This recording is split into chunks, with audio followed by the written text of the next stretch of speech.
Kasih karunia dan damai sejahtera Allah Bapa kita dan anaknya Tuhan Yesus Kristus menyertai saudara. Amin. Shalom saudaraku yang terkasih, di dalam nama Tuhan Yesus Kristus senang bisa menyapa saudara di tempat saudara berada hari ini, dalam dimensi yang berbeda tetapi dalam dunia yang sama.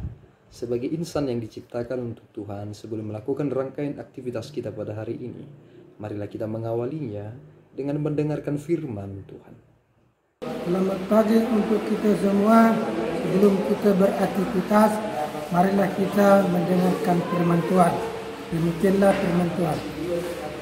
Camkanlah ini, orang yang menabur sedikit akan menuai sedikit juga, dan orang yang menabur banyak akan menuai banyak juga. Demikianlah firman Tuhan. Shalom, ora.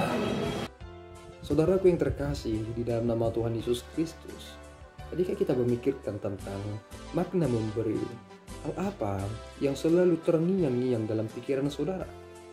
Apakah saudara memiliki konsep bahwa ketika aku memberi, maka akan dilimpahkan kepadaku? Jika kita mempergunakan pengertian tentang tabur tuai, maka jika itu adalah dalam bahasa ekonomi, maka ada sebuah kekeliruan yang mendasar dalam diri saudara. Tidak semuanya yang kita berikan itu harus kembali kepada kita. Tetapi yang pasti ketika kita memberi akan ada dampak secara khusus dalam diri saudara. Pernahkah saudara ketika memberi kepada orang lain, karena saudara memberi dengan tulus, ada sukacita yang besar di dalam diri saudara? Tetapi pernah dalam suatu waktu saudara memberikan kepada orang lain, memang nominalnya sedikit, tetapi di dalam diri saudara tidak ada ketenteraman, tidak ada kedamaian, dan saudara bahkan berkata, untuk apa aku memberikannya? Atau mungkin saudara berkata, aku sudah terlanjur memberikannya dan aku menyesal sekarang. Itu adalah persoalan dalam diri kita masing-masing dalam hal memberi. Tetapi Rasul Paulus menegaskan satu hal, ketika engkau memberi, berikanlah dengan kerelaan hati. Ini adalah hal yang harus final dalam diri kita. Bahwasanya sebelum aku memberi, yang pertama sekali yang harus beres adalah diriku, bukan orang lain. Sehingga ketika aku memberikan dengan apa yang telah aku terima, maka di sana ada sukacita yang besar. Dan ketika kita mencoba memahami sedikit demi sedikit nats ini, orang yang menabur sedikit akan menuai sedikit juga. Ini adalah sesuatu hal yang paralel dan linear. Artinya jika saudara menaburkan satu, maka saudara harus menerima dari yang satu itu. Ketika saudara menaburkan dua, maka saudara menunggu dari dua tersebut. Ini merupakan benih yang ketika kita tanam dan kemudian tumbuh dan berbuah. Nah, ketika kita mencoba memikirkan ini ternyata bukan persoalan ekonomi. Kalau aku berikan satu, maka yang kembali kepadaku akan 10. Ini adalah konteks yang sangat-sangat berbeda. Tetapi lihatlah dampak ketika kita memberi dengan baik, memberi dengan sukacita, dan hal itu dipergunakan sebagaimana mestinya dapat menolong orang lain. Bukankah itu kebahagiaan dalam diri ini?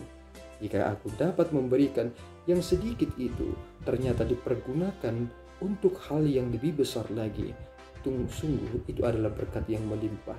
Dan inilah yang disampaikan oleh Rasul Paulus ketika orang-orang Korintus memberikan bantuannya kepada jemaat yang ada di Yerusalem. Bahkan Rasul Paulus sendiri berkata kepada jemaat yang di Korintus bahwasanya aku telah memberitahukan tentang hatimu kepada orang-orang di Makedonia. Artinya, aku telah memberitakan bahwasanya kamu adalah jemaat yang siap sedia untuk mendukung. Mari saudaraku, kita bereskan persoalan yang sering membelenggu dalam diri kita. Melulu yang kita bahas dalam hidup ini adalah persoalan uang. Tetapi lihatlah, ternyata perkara yang paling kecil dalam hidup ini adalah uang itu sendiri. Tetapi mengapa kita membuat itu menjadi perkara yang besar? Karena kita berpikir bahwa semua orang memilikinya, sehingga itu menjadi perkara yang besar. Bukankah ketika semua orang memiliki, seharusnya itu adalah perkara yang kecil? Tetapi apakah semua orang memiliki iman yang benar dan iman yang sungguh-sungguh seperti yang dimaksudkan Allah di dalam Kristus? Itu yang menjadi penting dalam hidup ini.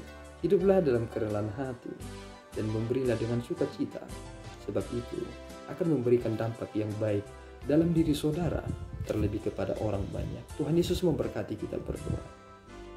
Ya Tuhan, kami bersyukur atas berkat-Mu. Terima kasih Bapa atas anugerah dan perlindungan Tuhan dalam hidup kami. Engkau membawa kami ke dalam pengertian yang benar, sehingga dalam pengertian yang benar itu kami tidak salah dalam bertindak. Tuhan, izinkanlah kami menjadi bagian dari rencana Tuhan. Buatlah hati kami ini senantiasa dipenuhi kasih Kristus, sehingga hal itu mempedomani kami, menjadi pedoman bagi kami untuk memberi dan untuk melakukan segala sesuatu hal dalam hidup kami. Terpuji Engkau ya Bapa. Di dalam Yesus kami telah berdoa dan mengucap syukur. Anugerah Tuhan kita Yesus Kristus, kasih setia Allah Bapa, dan persekutuan Roh Kudus menyertai saudara. Amin. Tuhan Yesus memberkati.